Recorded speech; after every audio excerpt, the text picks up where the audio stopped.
काँग्रेसची दिल्लीत आज महत्त्वाची बैठक. आगामी संसदेच्या पावसाळी अधिवेशनाची रणनीती ठरवण्यासाठी बैठकीचं आयोजन.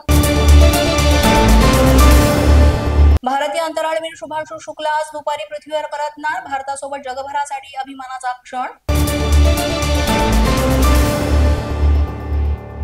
मुंबई क्राईम ब्रांचकडून घाटकोपरमधून पिस्तूल बाळगणाऱ्या दोघांना अटक. शेडानगरमधून 2 तरुणांना 2 पिस्तूल 2 जिवंत काडतुसांसह अटक.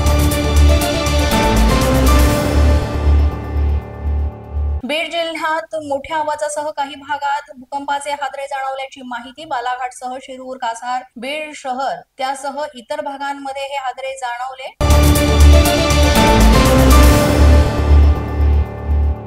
बीड जिल्ह्यातल्या धारूर गावात रेशनिंगच्या धान्याची तस्करी करणारा अटकेत. धारूर पोलिसांची मोठी कारवाई. गहू आणि तांदूळाची 100 पोती जप्त.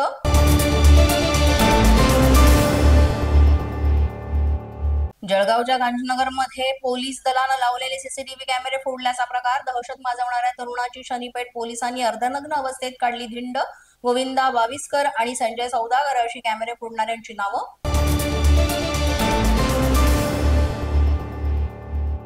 रायगडच्या दादलीपुरावरून एका व्यक्तीनं रात्रीच्या अंधारात नदीत मारली उडी. नागरिकांनी वेळेवर माहिती दिल्यानं तरुणाला वाचवण्यात आलं यश. वसईच्या चिंचोटी धबधबा परिसरामध्ये बुडून 2 तरुणांचा मृत्यू. दोन्ही तरुण गोरेगावमधील रहिवासी असल्याची माहिती. याबाबत नायगाव पोलीस ठाण्यामध्ये अकस्मात मृत्यूची नोंद. धुळ्याच्या साक्री तालुक्यातील चिवटीवारी धबधबा प्रवाही. चिवटीवारी धबधबा सध्या पर्यटकांचं मुख्य आकर्षण. मोठी गर्दी. धुळ्याच्या शिरपूर तालुक्यातील कपाशी पिकावर लाल्या सदृश रोगाचा प्रादुर्भाव. शेतकऱ्यांची उपाययोजना मार्गदर्शन करण्याची कृषी विभागाकडे मागणी. पोलीस बंधा न्यूजच्या बातमीपत्रात आज इतकंच. तुम्हाला आमचं बातमीपत्र कसं वाटतंय याबाबत अवश्य अभिप्राय कळवा.